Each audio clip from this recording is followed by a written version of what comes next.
The 9th chapter started right where we left off, with a promise. The promise made to Henry to give him Victor back as a complete human being, with children and a happy family. The image of his son wearing a suit and tie, surrounded by a family with grandkids, is just too tempting for him to ignore. In fact, he has spent the entire afternoon thinking about what they told him. He has to eliminate the anchor, but what exactly do they mean by the anchor? Could all of this really be real? He might have just been trapped in a simple coma, and everything he has seen in this cursed town could be nothing more than a product of his own mind. That is the one question he has no answer for, at least for now. Meanwhile, the crisis with Fatima is becoming too obvious to keep a secret anymore. With a heart beating only 19 times per minute, she shouldn't even be alive. Unfortunately, Christy doesn't have a logical explanation for anything that is happening. On top of that, the father's vision has finally made Boyd realize that he won't be able to save everyone and must make a tough choice. He will end up losing every single member of this town when time runs out, and that moment seems to be much closer than we think, because it has forced the man in the yellow suit to appear in person right in front of Tabitha, telling her it's time to choose whether to save them or unleash endless suffering. The first thing Tabitha does is go to Boyd to tell him that that thing was inside her house. It had her son's drawings, which means the talisman is completely useless against it. At that exact moment, he has to admit they aren't safe anymore, not even in their own homes. Right then, Jade shows up to tell him it's the best version of the plan he can come up with, and to keep him happy, he will be the one to go directly into the tunnels himself. When Jade asks why he changed his mind so drastically, he tells him that the guy in yellow can enter the houses whenever he wants. The talismans are completely useless now, so at dawn tomorrow, they will start digging their shovels into the dirt with strength. They are going to recover those bones and leave this place for good. At the exact same time that is happening, we see the guy in the yellow suit stripping off his clothes, only to mutate once again and transform his body into sweet Sophia, the one who never does anything and is always ready to help out. Once she returns to town, Elgin gives her the good news. Tomorrow, the plan will happen, and they will build a rope ladder so the boys can get out of the cave. So she immediately offers to help them, saying she is very good at knitting.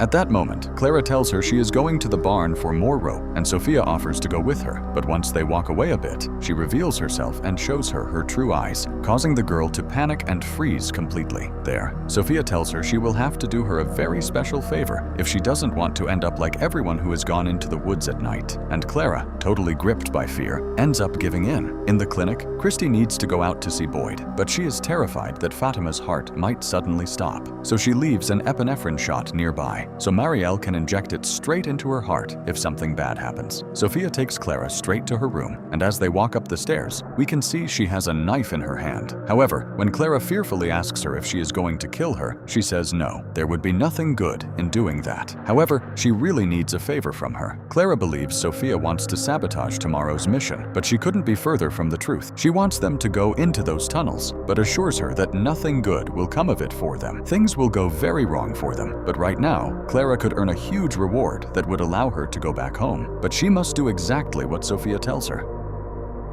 Sophia confesses to her that they have the right idea. The bones are important, but they are completely wrong about the method. This mysterious place runs on rituals, and the method is just as important as the sacrifice itself. That is why she loves games so much. In fact, she is playing several right now, but there are a couple that need a little push of fun so they don't fade out, and that little push will be given by Clara immediately. At this exact moment, Sophia pulls out the knife and makes a pretty deep cut on her hand. The fact that she doesn't express any pain or show a single reaction on her face makes Clara realize she is dealing with something that is clearly not human. Right after that, Sophia makes a small cut on Clara and nicely asks her to relax and let her in. At the same time that is happening, the guys are explaining the plan in detail to Donna, for which they will need her valuable help and the truck. But she points out the flaws in the plan and the fact that they don't have the slightest clue what to do with the bones once they have them in their possession. Are they going to make a soup and whoever eats it goes straight home? They really have no idea what to do next, and that is exactly what terrifies her.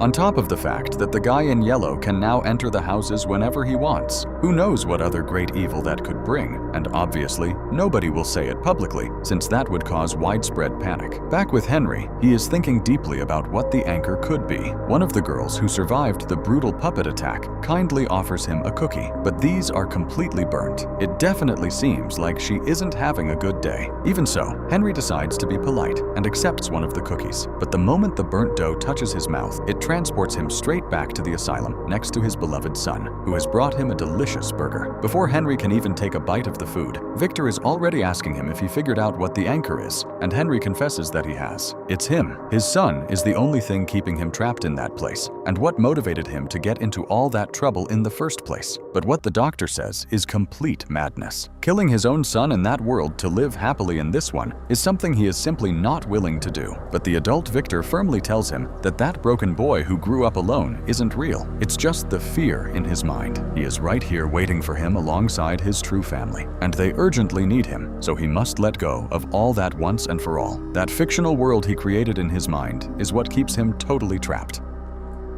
At that moment, Henry asks his son how he is supposed to do it, whether with his own hands or by throwing him off a cliff. He really has no idea how he could ever do something like that. And Victor tells him that once he accepts that that world isn't real, the environment itself will hand him whatever he needs to get it done. And at that exact instant, Henry snaps right back to the chair next to the burnt cookies. His sudden outburst is seen up close by his son, who tries to walk over out of concern, but Henry doesn't let him and asks him nicely to leave him alone for now. He has way too many things to think about, especially the terrible fact that they are asking him to kill him. Meanwhile, Christy is telling Boyd about the serious problem with Fatima. Her heart is at its limit, or even beyond the limit of what science could explain. And worst of all, the rate is dropping even lower. But he doesn't have time for those things right now. They are risking their entire lives on tomorrow's plan, so she will have to keep her stable until that happens, and then they will figure something out together. For now, he needs her to grab all the medical supplies she can and be right there when they pull up the tree, because they have no idea what shape the people going down there will be in. They might need urgent medical attention. As for Tabitha, she has finally decided to be completely honest with her kids and tell them the truth about the man in yellow and that he was inside their own house.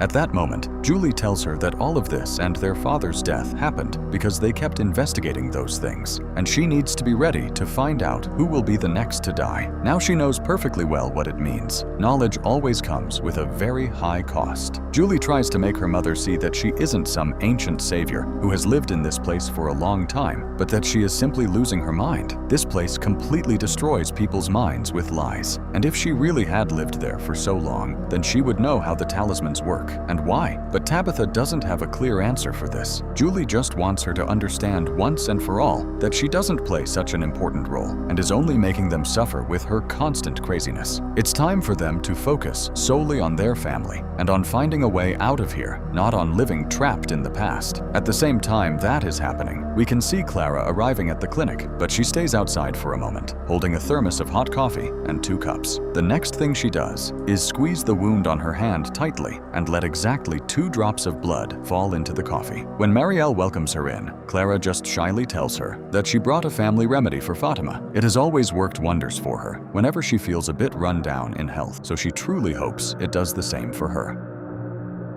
With a steady step and a fake smile, she approaches Fatima and tells her that the family recipe will surely make her feel much better. It is a pretty delicious tea made from herbs and berries, which she will surely enjoy more if she drinks it nice and hot. The strange thing about the whole situation is that Clara insists way too much on her drinking it, so Fatima, who doesn't doubt her at all because of how kind she has been in the past, pours herself some. Once her part of the deal is completed, Clara leaves the clinic in tears, but she is careful not to let anyone see her. Not too far from there, we see Victor having a sort of an intimate conversation with his mother's grave, asking her for advice. He really doesn't know what to do right now. His father is acting very strange, and it's clear he is having certain visions, but Victor doesn't know how to help him, especially when he won't even let him get close. Victor tells his mother that Tabitha promised him they would go home and be a happy family. He clings to that possibility with everything he has, but he isn't sure if his father can last through the time remaining for that to happen, and he wouldn't like to lose him him in this awful place at all, because he knows that if anything happens, he will never get out of here. A few seconds later, the boy in white appears out of nowhere, and Victor firmly asks him to leave. This conversation is private, and he doesn't feel like talking to him right now. However, the boy worriedly points out to him that the others are doing something very dangerous.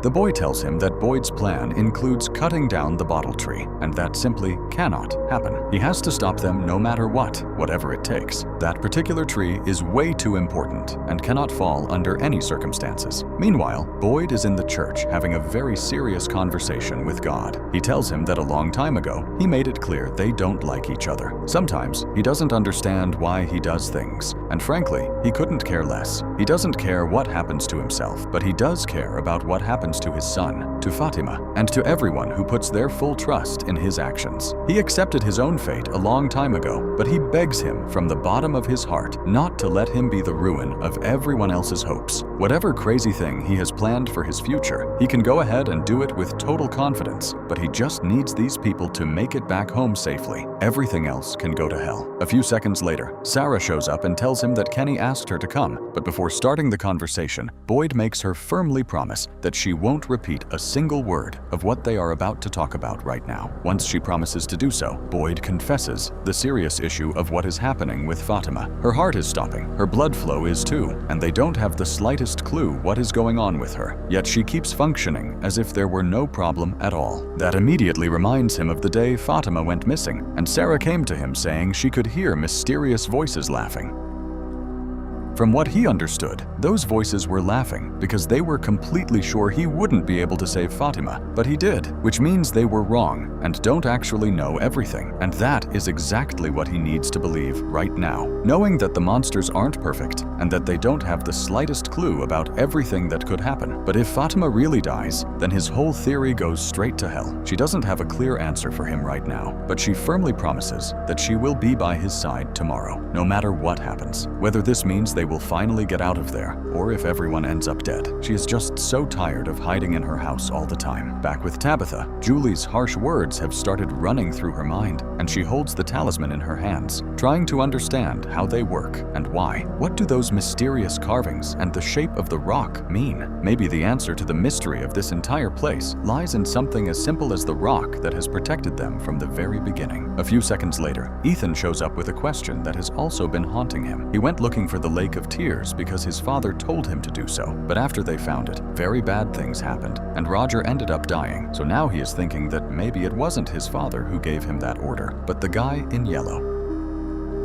Ethan confesses that this place is trying to make them feel scared all the time, so they can't see any hope. And if she really believes she has lived many lives, then she should start listening to what they are trying to tell her. A few seconds later, Tabitha manages to see something extremely disturbing. All along the street, there are children who were sacrificed, everyone with their eyes fixed on her and pointing their fingers at her in an accusing way. At the station, Jade has managed to set up a small, short-range radio. He won't be able to communicate directly, but he will be able to do Morse code, so they know what is happening down below. Right then, Victor shows up and starts screaming at them desperately that the boy in white told him the tree is important and they cannot cut it down for anything in the world. Unfortunately, Boyd is not willing to listen to him at this moment. Removing the tree is a fundamental part of the plan, and Victor walks away very angry, saying he will stop them and won't let them rip out his mother's legacy. But Boyd is not willing to leave anything to chance. As soon as Victor tries to leave, he chases him down quickly, tackles him in the middle of the street, and puts handcuffs on him, firmly telling him that there are many people risking their lives to make this work, and they won't let him ruin the plan just because a boy dressed in white who nobody else can see told him otherwise.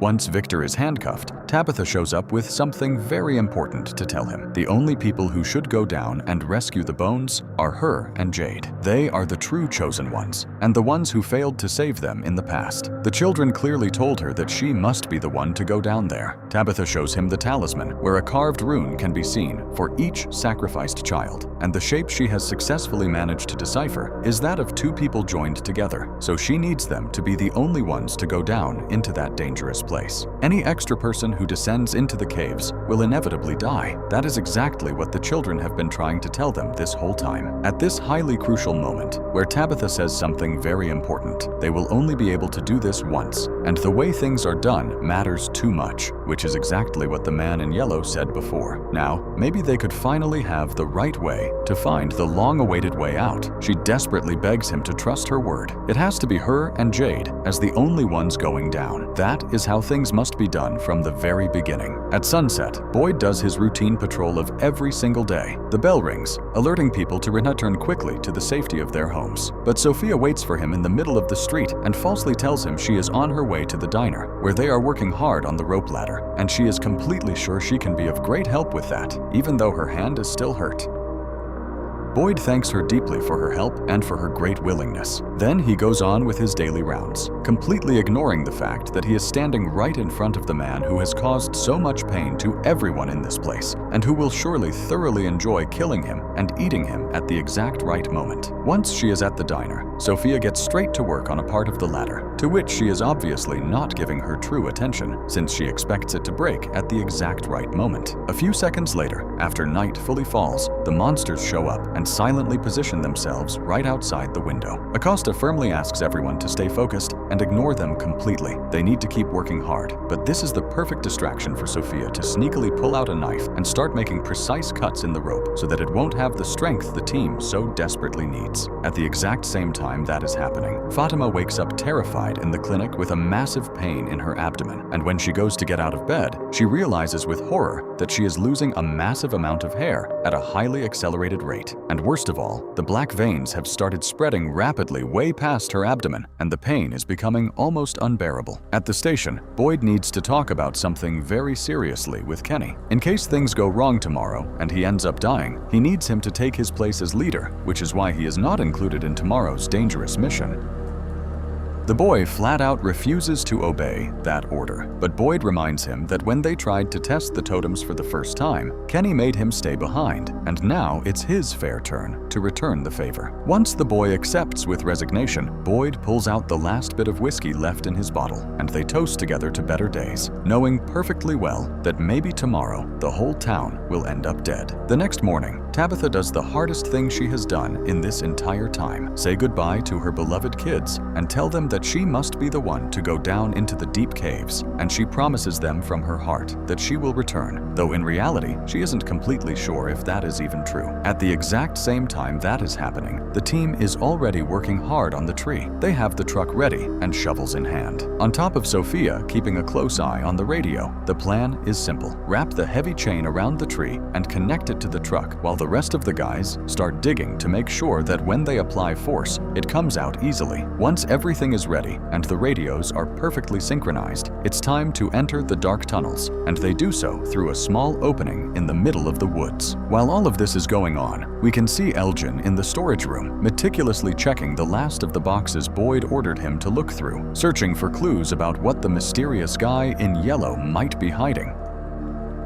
The boy ends up stumbling upon a group of photos taken by someone who is no longer part of this world. But in one of them, you can see something that clearly takes his breath away, and you don't need to have both eyes working to realize that this is something extremely important. Meanwhile, we see Clara go look for Sophia to tell her that now it will be only Jade and Tabitha going down into the tunnel, and when she finds out about all of this, she gets completely furious because that ruins exactly what she was planning to go wrong. 2 seconds later, Elgin shows up with a goofy smile on his face and shows Sophia the photo, asking her curiously why she appears in a photograph that seems to be easily over 40 years old. What he thought might help him get to know Sophia a little better ends up sentencing him to death right away, as she coldly admits that it is indeed her in the photo and explains to him that she can only take the physical form of people who have died in this awful place. Since Clara is under Sophia's full control, she steps out of the room to lock the door and pull down the blinds. Meanwhile, Elgin can't understand absolutely anything of what is happening, but a few seconds later, death itself comes for him. The boy's muscle and big size do not work at all against her. The exact moment Sophia puts a hand on his body, he loses complete control of his limbs, and the scene drastically shifts to show us the dark tunnels where Jade and Tabitha have finally arrived.